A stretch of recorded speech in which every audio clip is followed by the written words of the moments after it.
Hello everyone and welcome back to ICT channel. तो आज है हमारे इंग्लिश स्पीकिंग कोर्स का 18वां दिन यानी 18th डे। और आज इस वीडियो में हम कुछ और प्रश्नवाचक वाक्यों के बारे में जानेंगे, यानी हम कुछ मिसलेनियस वाक्यों के बारे में जानेंगे। तो वीडियो को शुरू करने से पहले अगर आप चैनल पे नए हैं तो चैनल को जरूर सब्सक्राइब करें और साथ ही बेल आइकन भी दबाएं, जिससे चैनल पे अपलोड होने वाली सारी वीडियोस की नोटिफिकेशन आपको मिलती रहे। तो प्रश्नवाचक रचना को दोहराइए। अब व्हाट, वेयर आदि शब्दों के साथ is, are, am, was, were, has, have, had, will, shall, would, should आदि क्रियाओं को भी दोहरा लीजिए। इन क्रियाओं के प्रयोग से प्रश्नवाचक वाक्य बनते हैं। यह बात आप पीछे भी देख चुके हैं, अब फिर से दोहराइए। तो हमने पिछली वीडियोस में देखा कि हम व्हाट, वेयर, हाउ इन सब वर्ड्स का यूज करके वाक्यों को प्रश्नवाचक वाक्य कैसे बनाते हैं, और साथ ही हमने पिछली वीडियोस में is, are, has, what, will, shall, would इन सब क्रियाओं को भी हमने देखा कि इनका वाक्यों में कैसे प्रयोग किया जाता है। तो आज हम इस वीडियो में एक तरीके से रिवाइज करेंगे, हम दोहराएंगे कि हमने पिछली वीडियोस में क्या क्या सीखा। तो यहाँ पे हमें कुछ सेंटेंसेस दिए गए हैं, काफी सारे सेंटेंसेस है और ये पूरे मिक्स्ड है, यानी व्हाट से भी शुरू होने वाले क्वेश्चन है, शुड से भी शुरू होने वाले क्वेश्चन है, what, did, are, may, is इन सारे वर्ड से शुरू होने वाले वाक्य यानी क्वेश्चंस हम आज इस वीडियो में देखेंगे। तो सबसे पहला है व्हाट हैपेंड। व्हाट हैपेंड यानी क्या हुआ। फिर है had you asked for me. तो यहाँ पे आप देखो ये जो प्रश्न है ये हैड से शुरू हो रहा है, ये व्हाट, वेयर, हु, whom इन सब से शुरू नहीं हो रहा है। और ये हैड से, मे से, आर से, ये ऐसे वर्ड्स से शुरू होने वाले वाक्यों के बारे में हमने पिछली वीडियो में जाना था, हमने पिछली वीडियो में पढ़ा था। अगर अब तक आपने वो वीडियो नहीं देखा है तो पहले आप वो वीडियो को जा करके देख लें, समझ लें, उसके बाद ही आप इस वीडियो में सारा रिवीजन करें। फिर नेक्स्ट है मे आई गो, यानी मैं जाऊं। मे आई अकम्पनी यू, क्या मैं भी चलूं। आर यू कमिंग, क्या तुम आ रहे हो। शुड आई ब्रिंग इट, मैं लाऊं। हाउ आर यू, आप कैसे हैं। डिड यू अंडरस्टैंड या डिड यू अंडरस्टूड। तो डिड यू अंडरस्टैंड का मतलब होता है समझे, यानी अगर हम किसी को कुछ समझा रहे हैं फिर हम उससे पूछते हैं कि क्या तुम्हें समझ में आया, तो उसको हम बोलेंगे डिड यू अंडरस्टैंड। फिर है व्हाट डू यू मीन, यानी क्या मतलब। इज द बॉस इन, क्या बॉस अंदर है। हु इज इट, कौन है। व्हाट्स द मैटर, क्या है। वेयर इज दिनेश, दिनेश कहाँ है। व्हेन डिड यू कम, तुम कब आए। डू वी बिगिन और शैल वी बिगिन, शुरू करें। Will you do one thing, एक काम करोगे। Is it a holiday today, क्या आज छुट्टी है। डू यू नो, तुम्हें मालूम है। वोंट यू गो, तुम जाओगे नहीं। व्हाट्स द ट्रबल, क्या गड़बड़ है। आर यू एंग्री, क्या आप नाराज हैं। हाउ इज द फैमिली, बाल बच्चे अच्छे हैं ना।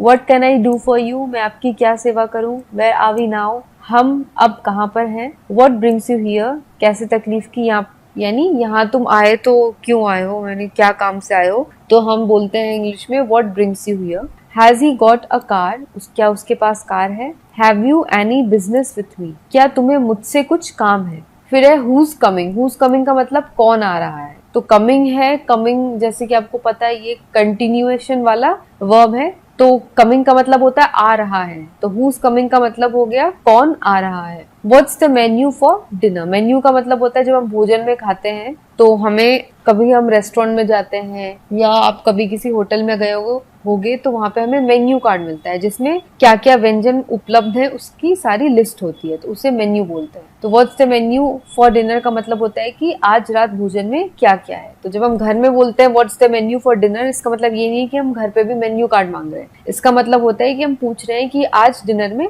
क्या क्या बना है। फिर है whose telephone number is this, यह किसका टेलीफोन नंबर है। वेयर शैल वी मीट, हम कहाँ मिलेंगे। How have you come back, तुम वापस कैसे आ गए। Why have you dropped your studies, तुमने पढ़ना क्यों छोड़ दिया। How is your mother now, तुम्हारी माँ अब कैसी है। हाउ डू यू डू, आप कैसे हैं। Which is the best hotel here, यहाँ सबसे अच्छा होटल कौन सा है। हुज दिस, यह कौन है। वेर इज वगीश, वगीश कहाँ है। व्हाट्स द न्यूज, क्या खबर है। When shall we meet again, तो अब फिर कब भेंट होगी। तो जब हम किसी से मिलते हैं तो हम मिलके जब हम वापस जाने लगते हैं तो हम बात करते हैं आपस में कि अब हम कब मिलेंगे, तो उसको हम कैसे बोलते हैं इंग्लिश में, When shall we meet again। How old are you, तुम्हारी उम्र क्या है या आपकी उम्र क्या है। How much did this coat cost you, यानी तुम्हें इस कोट में कितना खर्च पड़ा, यानी तुमने ये कोट कितने में लिया। For how long have you been here, तुम यहाँ पे कब से हो। तो हैव यू बीन हियर का मतलब होता है यहाँ पे तुम कब से, यानी ये अभी हो चुका है, वो यहाँ पे आ चुका है लेकिन वो अभी भी वहीं पे है। जब हम उससे ये प्रश्न पूछ रहे हैं कि तुम यहाँ पे कब से हो, यानी वो उस टाइम भी वहीं पे खड़ा है, तो हम बोलते हैं for how long you have been here. अगर वो वहां से चला गया होता तो हम उससे पूछते हैं for how long had you been there. अब क्योंकि वो अभी भी खड़ा है और वो पहले ही आया हुआ है तो हम बोलेंगे for how long have you been here. फिर है how long will it take, कितना समय लगेगा। Why do you trouble yourself, आप क्यों तकलीफ करते हैं। Why is the road closed, सड़क बंद क्यों है। What movie is on today, आज कौन सी पिक्चर लगी है। What are you looking for, आप क्या ढूंढ रहे हो। Why are you so serious, आप इतने गंभीर क्यों हैं। What should I wear in the party tonight, आज रात में पार्टी में क्या पहनूं। Where should I contact you, मैं तुम्हें कहाँ संपर्क करूं। इज देयर एनी प्रॉब्लम, क्या कोई परेशानी है। Are you going to be late tonight, क्या आज आप देर से आएंगे। May I have a dance with you, क्या मैं आपके साथ डांस कर सकता हूँ। Would you like to join us, क्या आप हमारे साथ बैठेंगे। What should I do now, अब मुझे क्या करना चाहिए। Why don't you listen to me, तुम मेरी बात क्यों नहीं सुनते। Which of these to dresses will suit me better, इन दोनों ड्रेसेस में से मुझ पे क्या अच्छी लगेगी। Where should I look for him, look for का मतलब ढूंढना, तो उसका मतलब हो गया मुझे उसे कहाँ ढूंढना चाहिए। What can I do for you, मैं तुम्हारे लिए क्या कर सकता हूँ। मे आई यूज योर फोन, क्या मैं आपका फोन इस्तेमाल कर सकता हूँ। डू यू रिकॉग्नाइज हिम, क्या आप उसे पहचानते हैं। तो ये हो गए कुछ कॉमनली यूज होने वाले सेंटेंसेस, मतलब जो हम ज्यादातर यूज करते हैं, हमने वो सारे सेंटेंसेस अभी तक देखे। अब यहाँ पे आपको कुछ याद रखने के लिए बातें दी गई हैं। तो आपने देखा कि is, am, are, was, were, had, will, would, shall, should, can, could, may, might आदि यदि वाक्य के आरंभ में आए तो प्रश्न सूचक वाक्य बनते हैं और बीच में यानी सब्जेक्ट के बाद आए तो साधारण वाक्य बनते हैं। यानी कि ये सारे जो वर्ड्स होते हैं जैसे इज है, एम है, विल है, हैड है, वुड है, अगर ये सारे वर्ड्स अगर सेंटेंस के अगर शुरुआत में आते हैं, अगर ये किसी भी सेंटेंस के पहला वर्ड बनते हैं तो वो क्वेश्चन बन जाएगा। और अगर ये सब्जेक्ट यानी कि आई, यू, दे, देम, वी, अगर ये सब्जेक्ट के बाद आते हैं तो ये साधारण वाक्य बनते हैं। जैसे एम आई अ फूल, यानी क्या मैं बुद्धू हूँ, क्या मैं मूर्ख हूँ। तो अब यहाँ एम क्योंकि सबसे पहले लगा है तो ये एक क्वेश्चन बन गया, ये एक प्रश्नवाचक सेंटेंस बन गया। अब नेक्स्ट में आप देखो आई एम नॉट अ फूल, ये आई के बाद लगा है एम, तो ये एक साधारण वाक्य है, यानी मैं मूर्ख नहीं हूँ।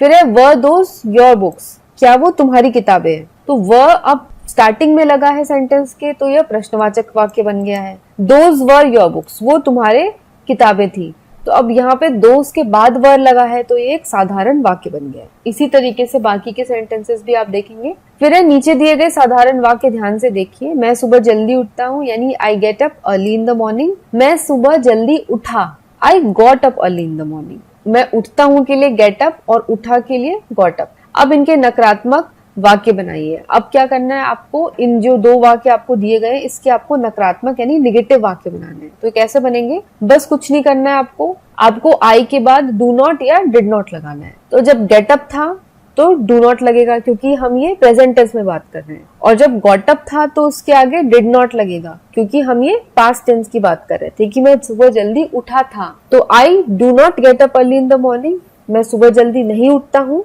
और I did not get up early in the morning, यानी मैं सुबह जल्दी नहीं उठा। आपने देखा कि नकारात्मक वाक्य बनाने के लिए क्रमशः डू और डिड जोड़ने पर प्रश्नवाचक वाक्य बनाने के लिए अंदर वाला यही डू और डिड सबसे पहले लगता है। तो अब जो जैसे ये सेंटेंस हमने देखा, अगर हमें इस सेंटेंस से प्रश्नवाचक वाक्य बनाना है तो हम कैसे बनाएंगे, हमें कुछ नहीं करना, नॉट हम हटा देंगे और सिर्फ हम डू को आई के पहले ले आएंगे या फिर डिड को हम आई के पहले ले आएंगे। कैसे, do I get up early in the morning, हमने क्या किया, हमने नॉट को हटा दिया और डू को आई के पहले लगा के हो गया do I get up early in the morning. अगले वाक्य में हमने क्या किया, हमने इसमें नॉट को हटा दिया और डिड को हम आई के पहले ले आए, तो वाक्य हो गया हमारा did I get up early in the morning. तो अब डू और डिड वाक्य के पहले आ गया तो यह प्रश्नवाचक वाक्य में कन्वर्ट हो गया। तो ये थी हमारी आज की वीडियो। ये वीडियो आपको कैसी लगी ये आप मुझे जरूर बताएं और इस वीडियो को आप अपने सारे फ्रेंड्स के साथ भी जरूर शेयर करें। तो आज के लिए बस इतना ही। आने वाली वीडियोस के लिए आप हमारे चैनल पे बने रहें, अभी और भी वीडियोस आने वाली हैं चैनल पे। जिसके द्वारा आपको इंग्लिश स्पीकिंग में काफी सहायता मिल सकती है। तो मैं मिलूंगी आपको अगली वीडियो के साथ। तब तक के लिए take care, stay safe and have a nice day.